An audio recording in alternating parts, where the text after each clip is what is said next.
Good evening, everyone, and thank you for being here with us on this fourth day of the West Coast Meeting 2025. I'd like to thank those who are here in person. This is a real show of loyalty because today it's hot, it's June 28th, it's Saturday, and instead of going to the beach, you've come here to take part in this event with us. Thank you to those who are here with us, and thanks also to those who are joining us from home. We know there are many of you watching from home as well. Thank you, everyone. The title of tonight's event is A World Inhabited by Evil, but Not Abandoned by Hope. Tonight, we meet Cormac McCarthy. So tonight we'll be talking about America. We'll talk about it again later at the 9 p.m. event with Rampani, but we're also talking about it now because we're discussing America through a recently deceased writer who is nonetheless one of the most significant and relevant figures in the American literary scene, Cormac McCarthy. Well, this event was first inspired by the fact that last year at the Rimini meeting, I attended a talk specifically about Cormac McCarthy with the same speakers as tonight, and I was really struck by it. I didn't know McCarthy at the time. And also because I believe that this author has certain points of, how should I put it? He offers insights that are relevant to our present, to our current times. He says things, he brings up issues that are crucial for our present, for our today, for our now. And tonight, in the meeting we're going to have, we'll let the author speak directly, because we'll be reading passages taken from various works, from different works by Cormac McCarthy, and through the words he will say to us, we'll try to bring out these relevant points, this dialogue with him from afar. Tonight we have with us two truly important guests for us, two very dear friends. They are Martina Saltamacchia, professor of medieval history at the University of Nebraska. Please, Martina. We thank you for being with us because, as I just said, you can sit in the center if you like. As I just said, she comes from Nebraska. It's not like coming from Benga. I mean, it's quite a journey to be here with us, so we sincerely thank her for coming to this event. We also have with us Stas Gawronski, professor at Lumsa University in Rome. Stas also comes from Rome. Thank you for being here with us. And Giovanni Bruno will be co-hosting the event with me, giving me a hand with the moderation. So, I'd like to get started right away. As we mentioned, we wanted to bring out some issues, some points about Cormac McCarthy. Well, the title itself is already significant in my opinion, because it's a very beautiful title. It speaks about evil. The title of our meeting is, What Hell Is Not? And so this issue of evil, of pain, definitely comes up. But it also says that this is a world not abandoned by hope. So the first issue, the first question in my opinion is kind of the one that also comes up when reading modern American literature. What comes to mind for me is the first point or theme, let's say, of the journey, is because so the first question I want to ask you is this. When I was in high school, I remember there was a period when I got really into the writers of the American Beat generation, you know? People like Gregory Corso, Lawrence Ferlinghetti, or Jack Kerouac. And there's the title of the most important work, the masterpiece by Kerouac, which is On the Road, and it kind of reminds you of the title of one of McCarthy's masterpieces, which is The Road. In the book, at the beginning of this journey from the east of his youth to the west of his future, from New York to California, this journey across America, there's this very idea of the journey, of the American frontier, of the pioneers, right? It always comes back. At the beginning of this journey, he says, Kerouac, I was a young writer and I wanted to go far. I knew that at some point on that journey there would be girls, visions, everything. I knew that at some point on that journey I would receive the pearl. So I wanted to ask you this question. Is this idea of the road, of the journey, the same as what Kerouac talks about, even in McCarthy? Or is it just a simple similarity, but actually two different things? You start, Stas. Gladly. This is an important question because there are different kinds of journeys. And Kerouac's journey is not the same as Cormac McCarthy's journey. I belong to a generation that grew up with the myth of the road, of Kerouac, I mean.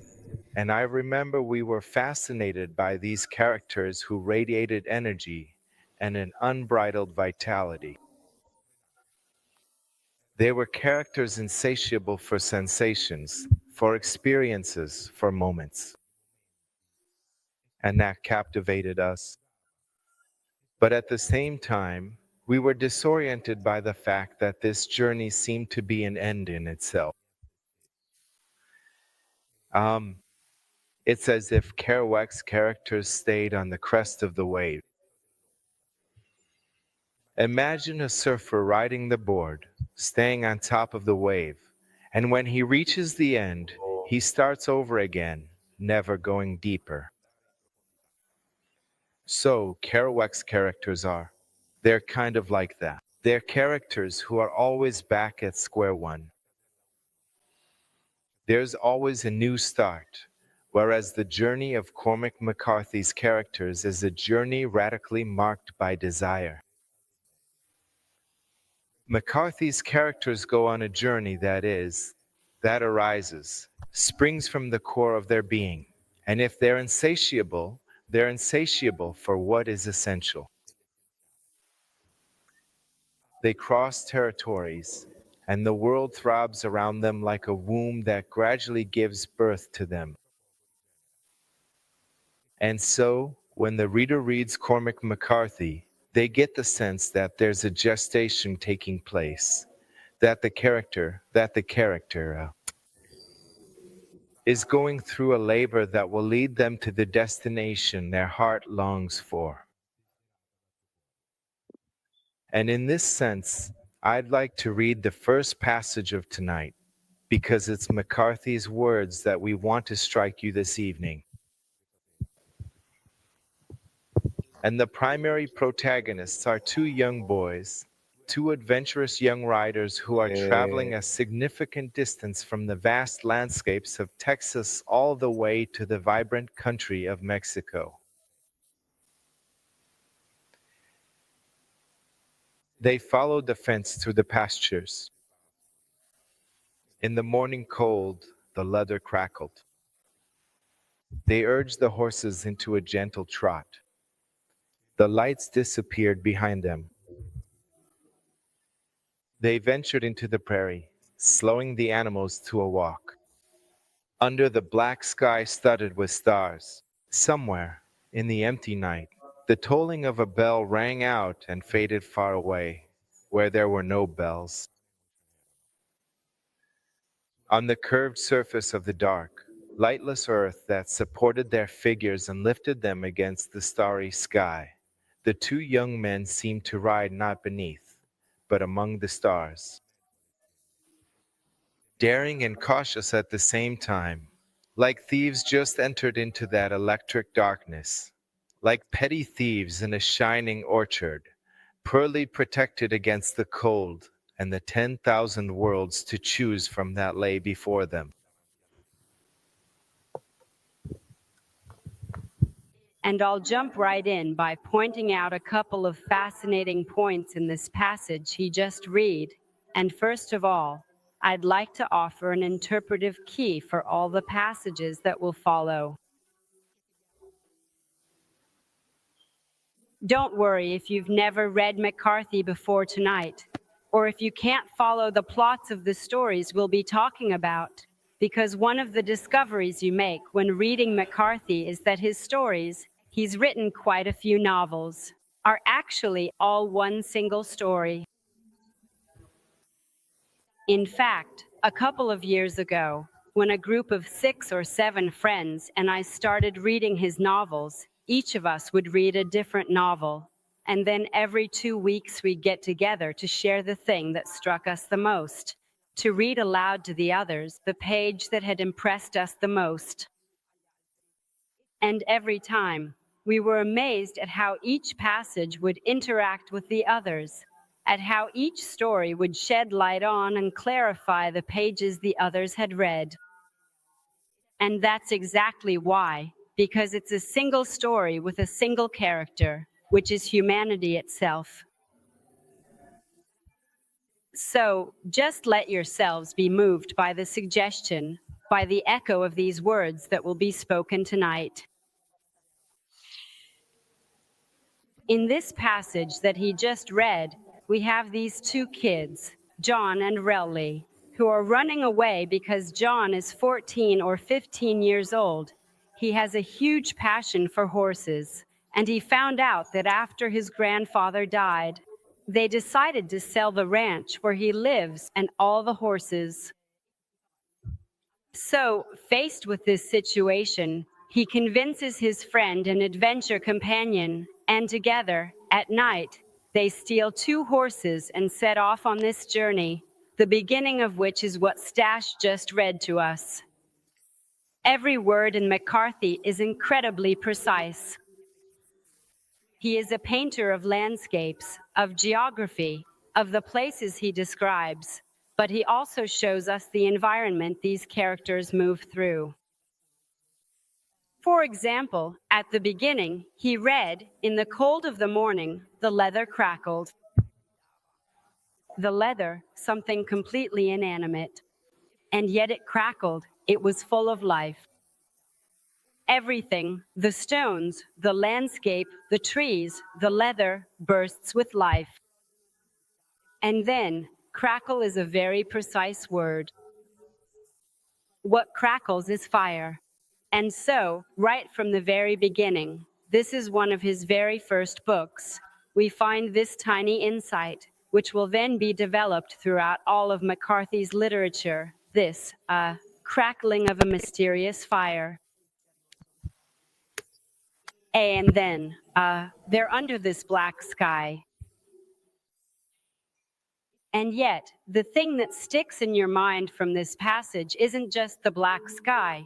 It's not the absolute darkness. The darkness of the prairie, which is where I come from, is an absolute darkness because it's a completely flat land, endlessly so, with no trees or mountains to break it up. So when he talks about the blackness, it's truly an unimaginable blackness for us here in Europe, where of course we not only have cities, but also trees and mountains. And yet within this black sky, what he focuses on are the stars. And the stars aren't something distant, something motionless, just looking down. He says, in the original English version, the text is even more poetic because it says, and the stars swarmed around them in the darkness. That is, to swarm like a cloud of bees, a group of fireflies surrounding them, a nature that becomes a companion that surrounds them and accompanies them on this journey. And then the other point that comes out clearly here, which, by the way, will keep repeating itself in the following passages as well. He talks about an empty night, empty, meaning without, as he says, a tenant, without anyone there, because that's how it often seems. So often, when we look around us, when we look at what's happening in the world, when we look at our own lives, it's this absolute darkness. And yet, what happens? Well, a bell tolls, he says. The tolls of a bell rang out and faded away far off, where there were no bells. So even there, where everything seems like utter darkness, the echo of a promise arrives. The memory of something that once was comes back. And so they set out on this journey, and the last line says, barely protected against the cold and the 10,000 worlds to choose from that lay before them. The 10,000 worlds to choose from. So it's the whole explosion of the taste of freedom, which is exactly the opposite. Some of you may have seen the Coen brothers film, No Country for Old Men. And if you've seen it, You surely remember the scene with Shigur, the villain, the coin toss scene. This is a cruel man, an evil man, the personification of evil, who, when faced with various characters, decides to flip a coin, and depending on whether it's heads or tails, he either kills them or lets them live. So Shigur is a slave to chance, to necessity. He is a prisoner of circumstances. And that is his evil. Meanwhile, John and his friend throw themselves into this explosion of freedom, chasing after this promise whose echo they can still hear. Just to clarify, let me go back to this point I mentioned it earlier, right? The matter of the journey. So it seems to me that, while in Kerouac, for example, there's this pure vitalism you mentioned earlier, here instead there's really a search for something, for meaning. Did I get that right? That's the... Absolutely. There's a search for a treasure. There's something worth risking everything for. And McCarthy's characters, in this sense, are radical. If they set out, if they go on a journey, if they cross the border, it's because they're following this desire, a radical desire. Inside them, it's a promise that guides them, that gives direction to their path. The problem with Kerouac's characters is that their journey has no direction. And this for McCarthy is evil. That is, walking in the world without having a desire, a North Star to show you the way. And in this regard, I wanted to ask you something because the question of travel really stimulated me. And it occurs to me in The Passenger that the whole novel is a journey because the protagonist goes everywhere, looks for things, looks for people, escapes from some courses, some people. But his job, beyond traveling on Earth, his job is that of a diver, someone who travels deep, deep down. And this thing, as you were saying earlier, can be seen as a single body of work, the all of McCarthy's production. A bit like the Bible, which tells the story of the journey of the people of Israel with the Almighty. But for McCarthy, exactly who is the protagonist of McCarthy's great story? Who is this traveler and why does he set out on his journey? What is the reason? To answer this question, the simplest way is to reply with a quote, because McCarthy's traveler is, with a word he invented, an ardent-hearted, that is, someone with a burning heart. McCarthy really loves working with language and inventing new terms. This word is the essence of what he defines as the traveler. There's a passage that refers specifically to John, the horseboy from earlier. It goes like this. What he loved in horses was the same thing he loved in men, the blood and the warmth of the blood that animated them. All his respect, his affection, his inclinations went to those with passionate hearts. That's how he was, and that's how he would always be.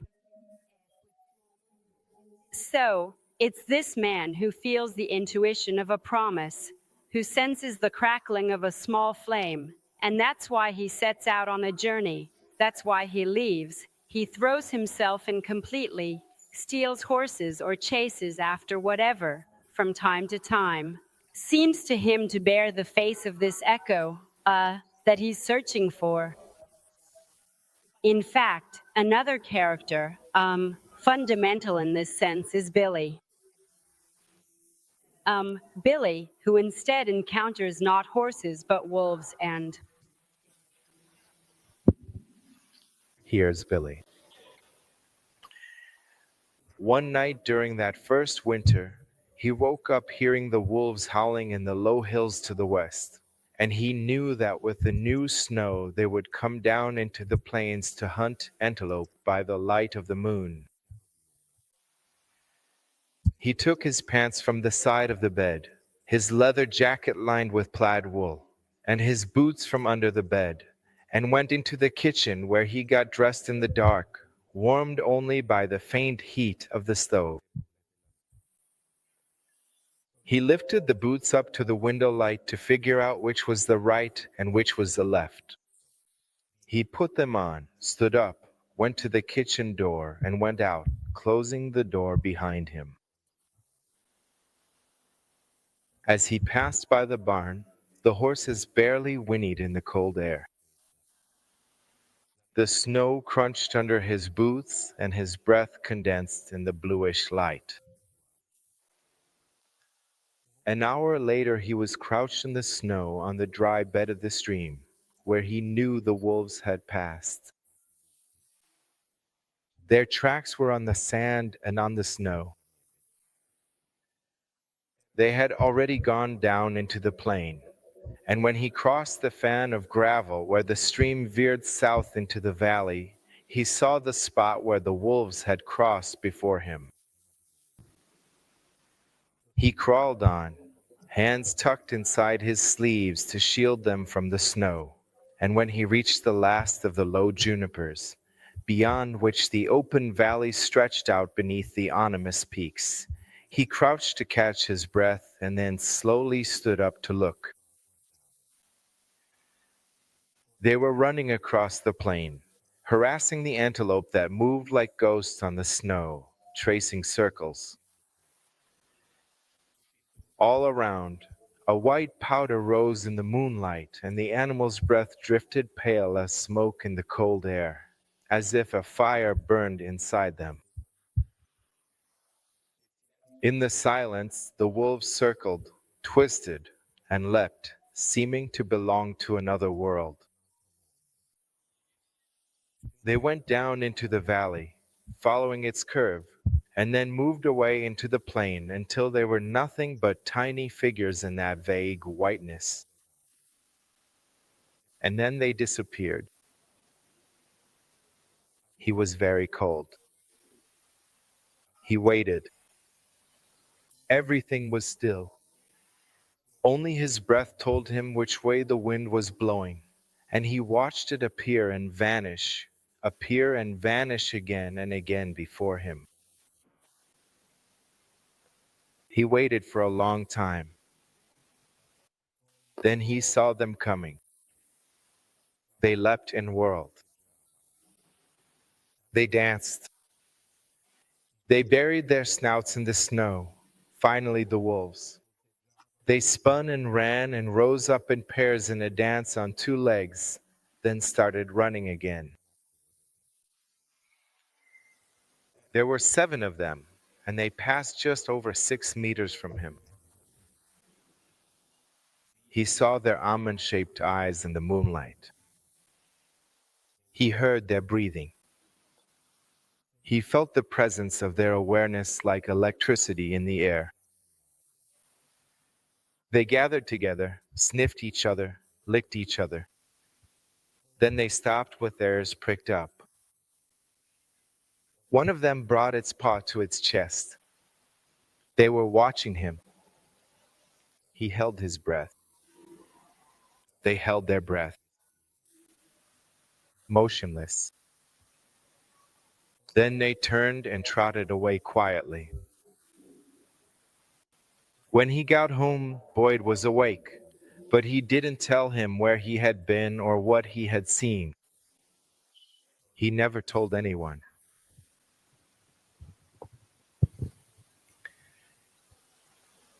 That's it. The heart burns because there is an encounter. The encounter with mystery.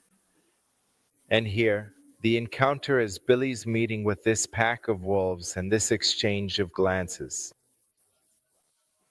They look each other in the eyes, and in that moment something happens that will forever change this character's life. It is this encounter that, from that moment on, makes him a hunter of the divine, So from that moment on, this character will start tracking the wolves, trying to catch them. In particular, he will try to catch a she-wolf. And this will be the first temptation, thinking he can possess the mystery by capturing the she-wolf. But we'll talk about that.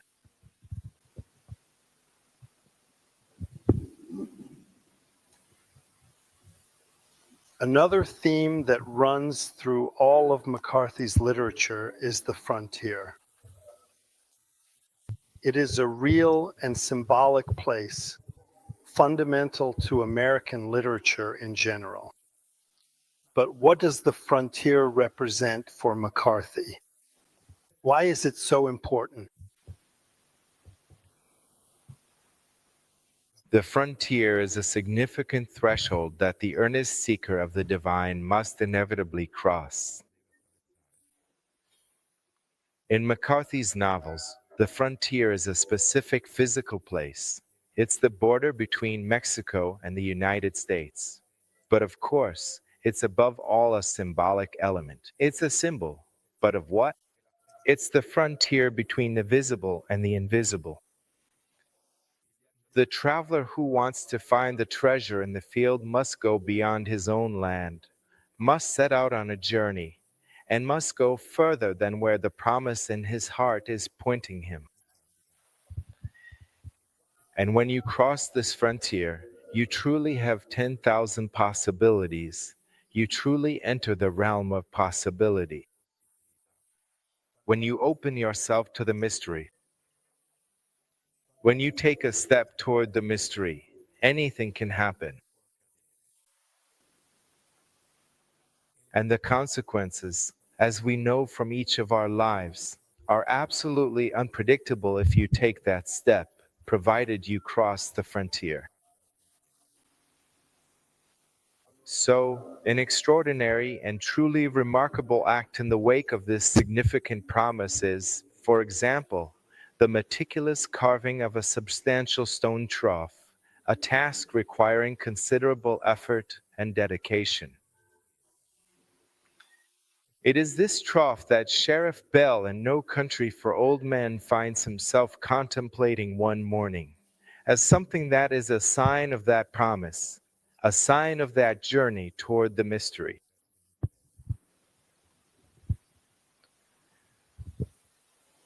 When you went out the back door of the house, on one side you would find a stone trough among the weeds. There was a galvanized pipe coming down from the roof, and the trough was almost always full. And I remember that once I stopped there, crouched down, looked at it, and started thinking. I don't know how long it had been there. 100 years? 200? You could see the marks of the chisel on the stone. It was carved out of hard stone, almost 2 meters long, about 1.5 meters wide, and just as deep. Carved into the stone with chisel blows, and I started thinking about the man who had made it. As far as I knew, that village had never had particularly long periods of peace. Since then, I've read a few history books, and it seems to me that no one has ever really had any periods of peace. But that man sat there with a hammer and a chisel and carved out a stone trough that could have lasted 10,000 years. And why? What did this guy believe in? He certainly didn't believe that nothing would ever change. Someone might think that too, but in my opinion, he couldn't have been that naive. I thought about it a lot. I even thought about it after I left that place, when the house was reduced to a pile of rubble. And I'm telling you, I bet that trough is still there. It would have taken a lot more to move it, I can assure you. So I think about that guy sitting there with his hammer and chisel, maybe a couple of hours after dinner. I don't know. And I have to say, the only thing that comes to mind is that he had some kind of promise inside his heart. And I certainly don't intend to start carving a stone trough, but I wish I could make that kind of promise. It's the thing I'd like to do more than anything else. And speaking of this promise, the character who perhaps embodies it in the most lyrical way in McCarthy's work is Alicia Weston, who is the protagonist of the last two books McCarthy wrote before he died, The Passenger and Stella Maris, which are two interconnected books, one with the brother, Bobby, as the main character, and the other with the sister, Alicia. Who is Alicia? Alicia is a young woman in her 20s, brilliant, absolutely brilliant, who has an incredible perception and understanding of reality. She is schizophrenic, and so the second book, Stella Maris, is entirely a transcription of dialogues between her and her psychiatrist. In these dialogues, it comes out who she is, what she's searching for, what her frontier is, what promise is pushing her beyond. Her fundamental question, the one that drives her, is this constant wondering, is there someone who takes care of me? Is there someone who protects me? Who will protect me after I'm dead? Is there someone who wants me? Is there someone who loves me? And so she goes looking for an answer to this question, not in a sentimental way, but in an absolutely radical way. For her, the question is, but is the sky empty? Or is there someone who wanted me here? And so, for example, she becomes passionate about mathematics and music. Why? Because they're like a universal language that comes first. Something that wasn't invented, but at most was codified by humans. And so, she is deeply intrigued by the profound fact that these remarkable things strongly suggest that something significant indeed comes before us. In fact, she says that at first she liked trying to solve equations, and then one day her father, who's a great mathematician, comes along and shows her how he would solve them. And she says, at that moment I realized they weren't just equations, they were metaphors. Exactly, the father, this man who introduces a depth to reality that's so much more. You say they were metaphors? Can you? Yes, he actually uses that word, and Alicia says it like that. She throws it out there and lets it be. But for her, it's like saying it's a sign of something else. It's not just that number, it's not just that note, but it's as if that note reaches deep inside and manages to bring forth the echo of a universal language. In fact, McCarthy was absolutely fascinated by this aspect of language and had even collaborated with a world-renowned scholar who studies whale language, precisely because he had this desire to understand if there is something truly universal that isn't made by us, something like an unexpected event that happens and already exists.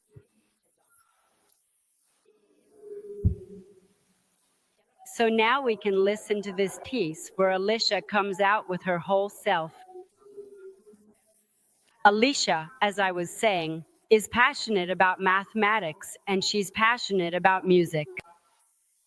And so at a certain point, as we'll hear, she and her brother inherit a huge sum, $500,000 in the 80s, which is a considerable amount, several million today. And she takes her entire, considerable share and decides to spend it on purchasing an exquisite Amati, which is a very rare and highly prized 17th century violin. Truly one of the very first and most historically significant violins ever crafted. It's a dialogue between her and her psychiatrist. When she arrived here, she had quite a bit of money with her. Not that much. My brother and I had inherited some money from our paternal grandmother. When he gave me my share, there wasn't anything in particular that I wanted. So I bought that rather extraordinary armani. I knew the instrument. I had seen it in 2 books and, of course, in the Christie's catalog. The last time it had been sold was in 1863, and I told myself it wouldn't come back on the market anytime soon. A violin? Yes. How much do the violins you're talking about cost? I paid a little over $200,000 for it. Christie's. You bought the violin at auction. Yes, I bought it through B&N Fisher. They acted as my agents. B&N Fisher. Did I get that right? Yes. The day I went to pick it up, I took it home on the bus.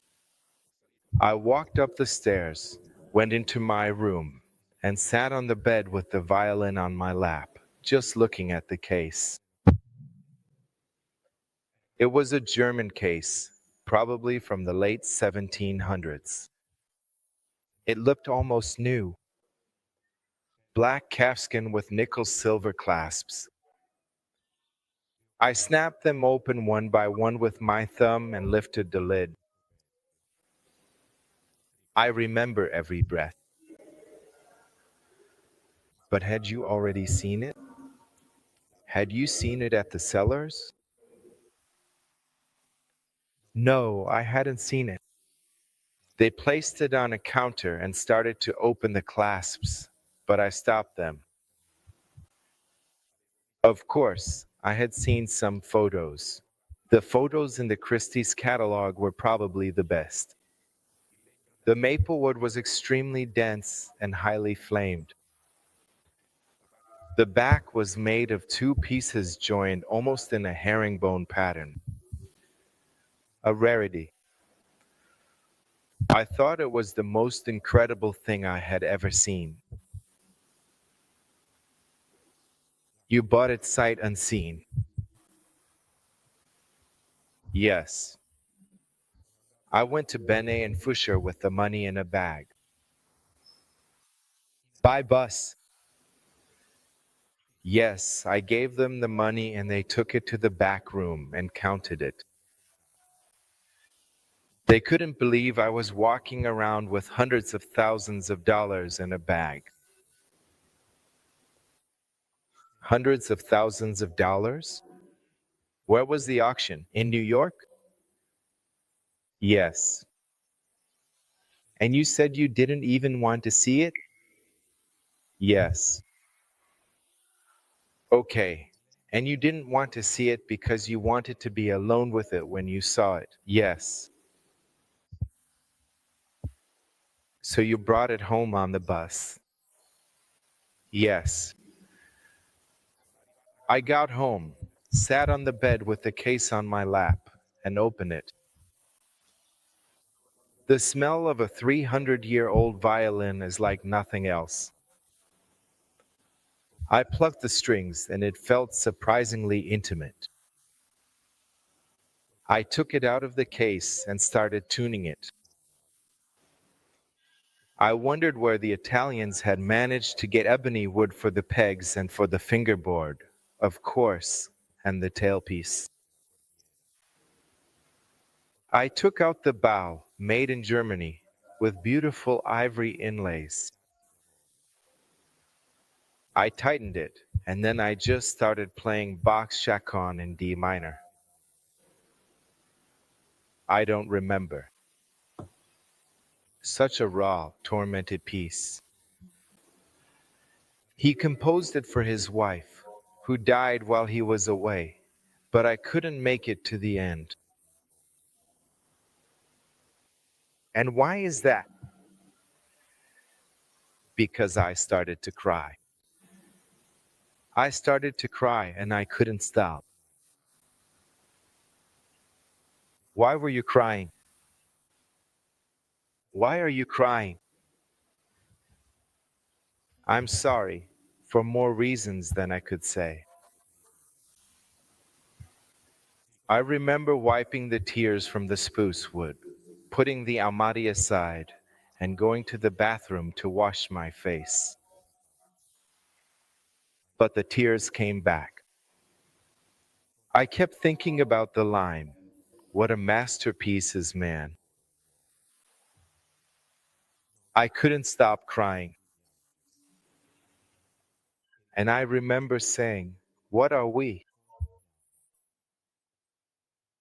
Sitting there on the bed with the almaty in my hands, so beautiful it seemed unreal. It was the most beautiful thing I had ever seen, and I couldn't understand how something like that was even possible. And that's when Alicia burst into tears. I mean, something happened in that moment and she cried, stopping the Bach piece. In another conversation with the psychiatrist, she begins to explain the reasons for those tears. For that, what a masterpiece is man. Because she was shocked that there could be such a perfect instrument, but that it had come about without any previous prototype of the violin. I mean, as he says, one day a man wakes up in Italy, goes to a party, finds a piece of spruce, and decides, I'll take it and make a violin out of it, without there having been any previous attempts at making a violin. So we come back again to that idea of something totally unexpected that we can't explain where it comes from. It's not the consequence of previous factors. It's not the sum of what came before. And so this moves her because, well, again, it's the echo of something enormous, something great, of which, however, man is a part. In fact, it's a violin made by this craftsman. And then there's almost a second level, connecting it to the point we mentioned earlier about this promise, where McCarthy's characters set out on a journey, risking everything, stealing horses, searching for the she-wolf everywhere, or spending this huge sum to buy this violin without even opening it. And then finally, he finds it in his hands and finally plays Bach's Chaconne, which is an incredibly difficult piece. Only the most virtuosic violinists can play it even today. And Alicia was brilliant at this too, so she plays it.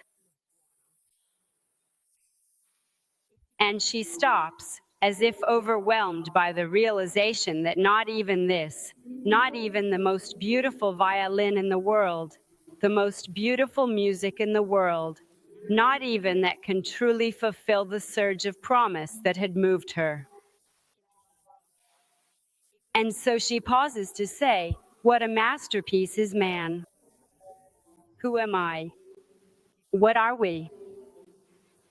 That we can create something beautiful, something so perfect out of nothing, and that we can long for something that not even the most incredible object I can imagine could ever fulfill. It's as if the frontier keeps shifting. Absolutely. Also, because the journey is never just a journey, it's a journey that starts over. But unlike what Stas said at the beginning, that for Kerouac, it's about returning to the journey. In McCarthy, it's a journey that starts over, but each time it goes deeper. That is, every time you reach the heart of this promise, when you actually get there, that's exactly what reignites your desire even more. And so it sets the journey in motion again. It's like what you were saying about spending a ridiculous amount of money on a violin.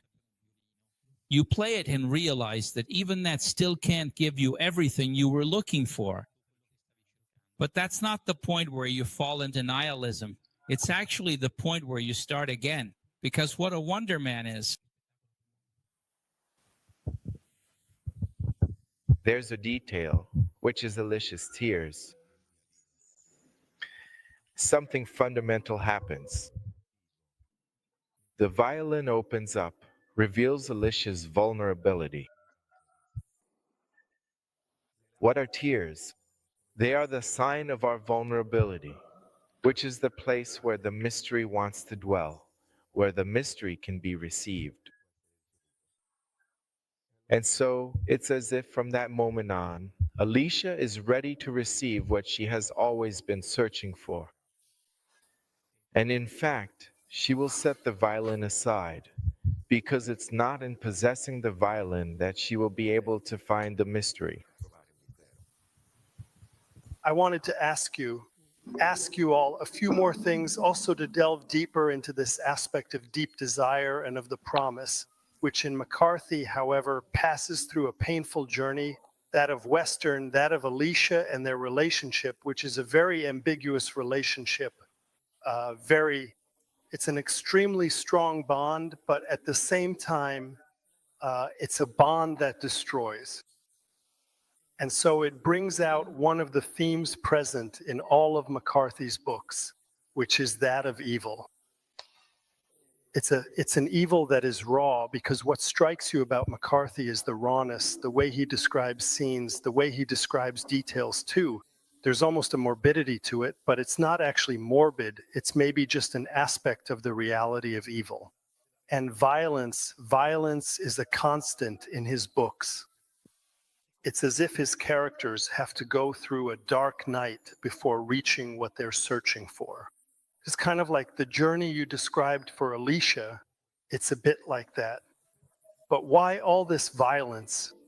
And what's at the end of this dark night? Well, yes, certainly McCarthy isn't morbid.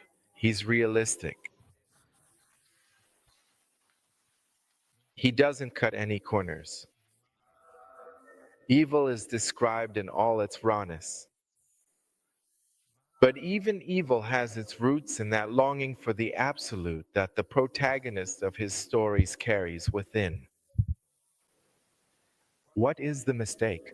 What is the temptation that leads to evil? Evil appears at the moment when man wants to possess the divine. When a man wants to possess the horse, wants to possess the she-wolf, or even the violin, for example. If you stop there and think you can harness the mystery by possessing it through things, you're headed for disappointment. McCarthy, in another famous passage, clearly says that mystery is like a snowflake. The moment you try to grab a snowflake and squeeze it, it's gone. So, what happens when you want to possess the divine through things? Disappointment. You realize that it's just like a snowflake. In fact, that disappears. And so, following this disappointment, another temptation immediately arises, the temptation of nothingness. The temptation to think that there is no foundation for things, that ultimately, beyond the frontier, there is nothing, nothing at all, that there is no promise, and that the desire we carry in our hearts is just a deception. You see, the temptation of nothingness makes a person savage, ferocious. And in fact, in many of McCarthy's novels, the reality described is one full of violence, where people even go so far in the road as to devour other humans, to eat them. It's a world, the world of the road, that has been annihilated, reduced to ash, dust, and darkness. And in this world, now annihilated, a father and son move about alone. And they are the characters we'll talk about in our upcoming readings, but who have been abandoned by the mother. The mother, who at a certain point she chooses nothingness. It's the father who speaks here. We are survivors, he told her, looking at her over the flame of the lamp. Survivors, she said. Yes. God, what are you saying? We're not survivors. We're the living dead in a horror movie. Please. I don't care. I don't care if you cry. It leaves me completely indifferent. Please. Stop it. I'm begging you. I'll do anything. Like what? I should have done it a long time ago, when there were 3 bullets in the gun instead of 2. I was stupid. We've talked about this enough. I didn't get myself into this situation. I was put here. But that's enough now. I even thought about not telling you at all. It probably would have been better. You have 2 bullets, and then what? You can't protect us. You say you'd give your life for us, but what good would that do? If it weren't for you, I'd take him with me too. You know I would. It would be the right thing to do. You're raving. No, I'm telling the truth. Sooner or later they'll catch us and kill us. They'll rape me. They'll rape him too. They'll rape us, kill us, and eat us. And you don't want to face that truth. You'd rather just wait for it to happen. But I can't. I just can't do it. I would never abandon you. I don't care. Nothing makes sense.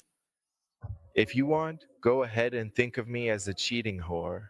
I've taken a new lover, and it's something you can't give me.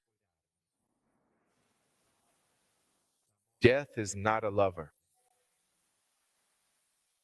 Yes, it is. Please don't do it. I'm sorry. I can't do it alone. Well, then, too bad. I can't help you. You say you can't do it? Then just let it go. That's it. Because I've been done with this whore's heart of mine for a long time now.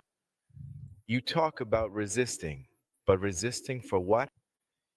My heart broke the night he was born, so now don't ask me to feel pain.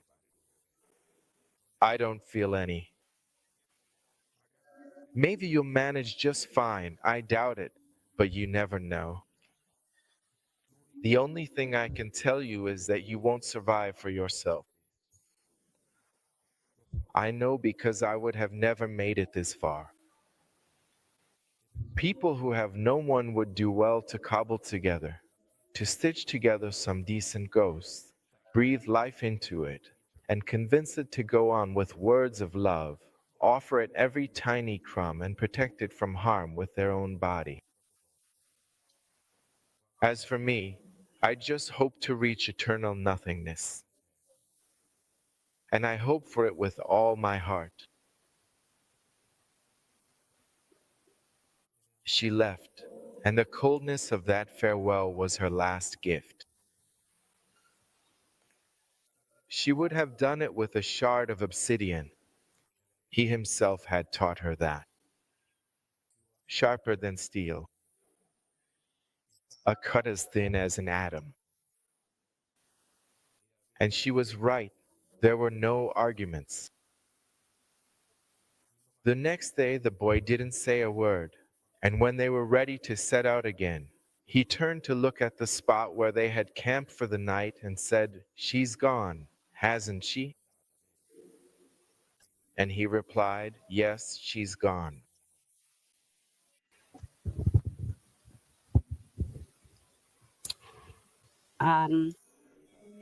You were asking, why is there all this violence that is constant in McCarthy's novels, and what's at the bottom of this dark night?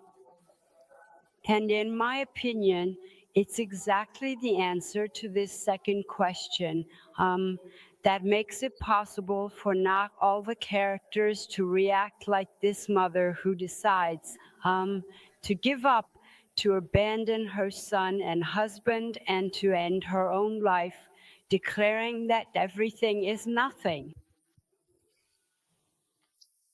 Others, like the father and son in the road, keep walking, even though the landscape around them is exactly the same. It hasn't changed. They haven't seen anything different from what the mother saw. And so this really makes us ask, but what allows these two to keep going forward? Regarding the father and son, I'll let Stas explain it better later. But what really strikes me about McCarthy, as you were saying, is that he's not morbid. It's not a fascination with evil for evil's sake. It's not about shocking for the sake of it, but rather it's about saying, look, the darker the darkness, the brighter the light. The more the sky is that completely black night over the prairie, the more you can see the stars. So, first of all, the very first gesture of friendship that McCarthy offers us is precisely to educate us, even through his stories and these scenes that are so vivid, so raw to look at, to keep our gaze fixed on this darkness, which, if you think about it, is absolutely countercurrent, countercultural. We can't keep our eyes on it. How many times, even these days, when faced with the news on TV, let alone the actual events behind those news stories? And yet, even here, why is it important not to cut out, not to eliminate this aspect of reality? Because, as he says, there's something at the bottom of it all. There's a point in another part where Alicia says this phrase, an unsatisfied, disappointed longing carries with it a legacy that its fulfillment can only dream of. So, first of all, what is she saying? An unsatisfied longing, like something that absolutely cannot be attained, like the she-wolf we mentioned earlier, carries with it a legacy, a trace that its fulfillment can only dream of, as we saw with playing the violin. Realizing that even that doesn't satisfy. Not even that, okay, I finally got it. I finally bought it. I finally spent all my money to have this violin and to play it. Not even that fulfills, right? Or like the snowflake. I caught it. I can look at it and it melts. But he says even more. It's not just about saying it's better to be dissatisfied than to be content and at peace, but he uses the word inheritance. What does it mean that an unfulfilled longing carries with it? He says legacy and inheritance, something that has been left to us and therefore presupposes a father, because an inheritance is what is given to us, left to us by the father. And so, paradoxically, That very dissatisfaction becomes an echo like the distant tolling of bells in the very first piece, reminding us that a promise has been made to us and that there is a Father who made it. And that's precisely why it's possible to keep moving forward, to keep walking like the Father and Son along the road, and to make it through this hardship. Precisely because of this, all things, those beautiful and moving, like the beloved, like the wonderful violin, or the terrible things, like this gray road where men eat other men, become once again signs of this promise. And so, this is why evil calls him and pushes him to go beyond.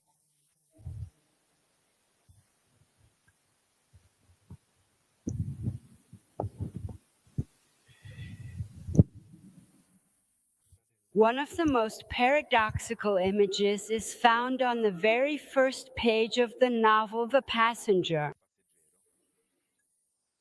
Then it's a hanged woman. During the night, a light snowfall had fallen, and her frozen hair was golden and crystalline, and her eyes icy and hard as stones. One of her yellow boots had slipped off and was sticking out from the snow beneath her. The outline of her coat, dusted with snow, was visible where she had let it fall, and dressed only in a white dress, she hung among the bare and gray trunks of the winter trees, with her head bowed and her hands slightly turned outward, like those of certain ecumenical statues, whose posture asks that their story be contemplated, that the very foundations of the world be contemplated, since they originate from the suffering of its creatures. The hunter knelt down and stuck his rifle into the snow beside him, took off his gloves and let them fall, and folded his hands one over the other. He thought he should pray, but he had no prayers for something like this. He bowed his head. "Tower of ivory," he said. "House of gold." He remained there on his knees for a long time. When he opened his eyes again, he saw a small shape half buried in the snow, and he leaned over, brushed the snow away, and picked up a gold chain with a steel key, a white gold ring. He slipped it into the pocket of his hunting jacket. During the night he had heard the wind, the work of the wind, a trash can banging against the brickwork behind the house, the snow swirling in the darkness of the forest. He looked up into those cold enamel eyes that sparkled blue in the dim winter light. She had tied a red sash to her dress so they could find her. A splash of color in the severity of that desolation on that Christmas day, that cold and barely their Christmas day. Which day is Christmas Day? The day when the hunter meets this woman hanging from the tree. It is an image of death. It is a paradoxical image because in front of her, in front of this woman, the hunter has the feeling, the clear perception of being in front of something sacred. And he says, and instinctively the hunter kneels, takes off his gloves, lets them fall, and feels that before this image he would like to pray.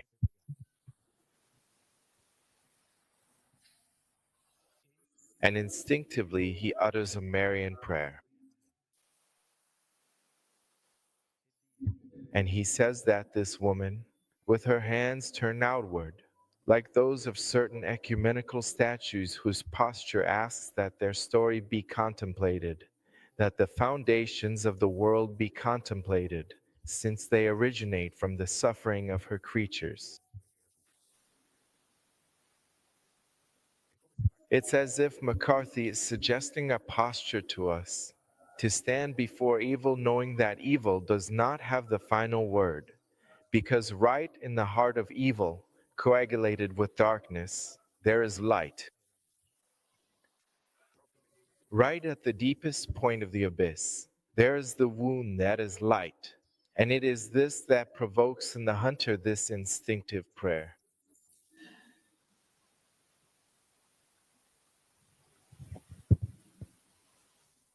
It is the mystery that has called the hunter, the wind during the night, the snow swirling in the darkness of the forest, just like Billy when he was called by the howling of the wolves. So we're really at the end now because we only have a few minutes left. One last thing, and maybe we can also read the passage from the road. What is this matter of the fire for McCarthy? Maybe you can read the passage, Stash, and then we can say a couple of things about it. The fire is a symbol that recurs constantly in McCarthy's writing, but it becomes clear, explicit. It is explicitly mentioned in the novel The Road by the Father and Son. With the first gray light, the man got up, left the sleeping child, and went out onto the road.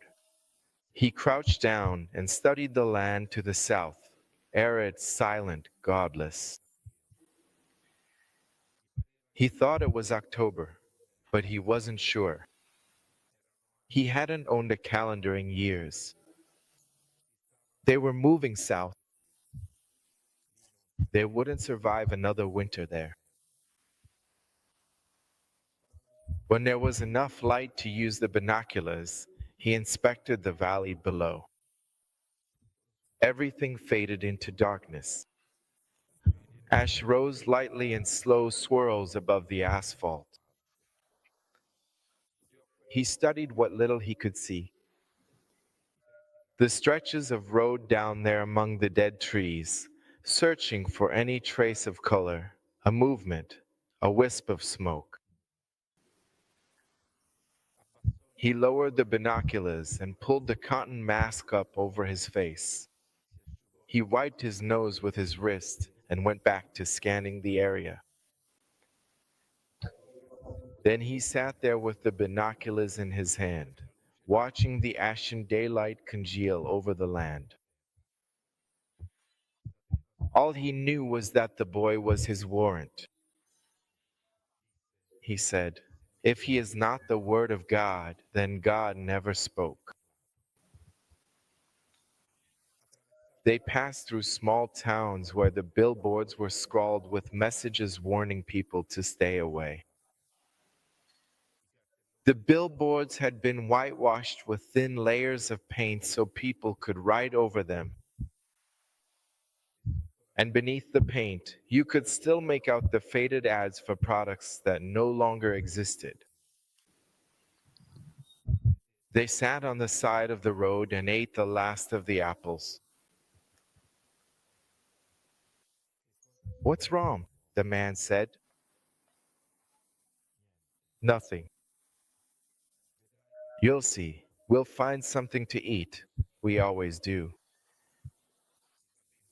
The boy didn't answer. The man looked at him. "There's something else, isn't there?" "It doesn't matter. Tell me." The boy turned toward the road. "I want you to tell me there's nothing wrong with it." The boy shook his head. "Look at me," he said. The boy turned to look at him, and it looked like he had been crying. "Tell me, go on." "We would never eat anyone, right?" "No, of course not." Not even if we were starving? We're already starving. You said it wasn't like that. I said we weren't dying, not that we weren't starving. But we still wouldn't eat people.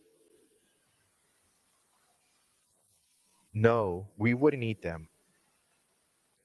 Not for anything in the world. No, not for anything in the world. Because we're the good guys? Yes. And we carry the fire? And we carry the fire, yes. Okay. Martina, why don't you say something so we can wrap up on this? Yes, this is really the burning core of McCarthy's literature, which, as we've seen from the very beginning, is sown as an intuition in the heart of each of these characters. And here it becomes explicit. The Father and the Son become the keepers of this fire, which, at its core, is a mystery of relationship. It's this relationship with the Father that is the echo of the whole promise and the inheritance that was being sought on the journey of these characters that they were trying to obtain, to reach, to touch. What becomes clear, even in the very act of passing this fire from father to son, is that the attitude Stas mentioned earlier, this contemplation, is the only thing we can do in the face of this fire as well, to guard it and, for this reason, to carry it forward. Yet, in itself, it remains a mystery. The snowflake that was mentioned earlier fascinates me because McCarthy doesn't just stop there. He doesn't simply say, you can't touch the fire, you can't possess the snowflake, because if you touch it, it melts. He adds, to truly see the delicate snowflake, you absolutely have to look at it according to its inherent nature, meaning you have to humbly kneel down, much like the man depicted on the page Stas read earlier, and directly face it with full attention. Let's give thanks because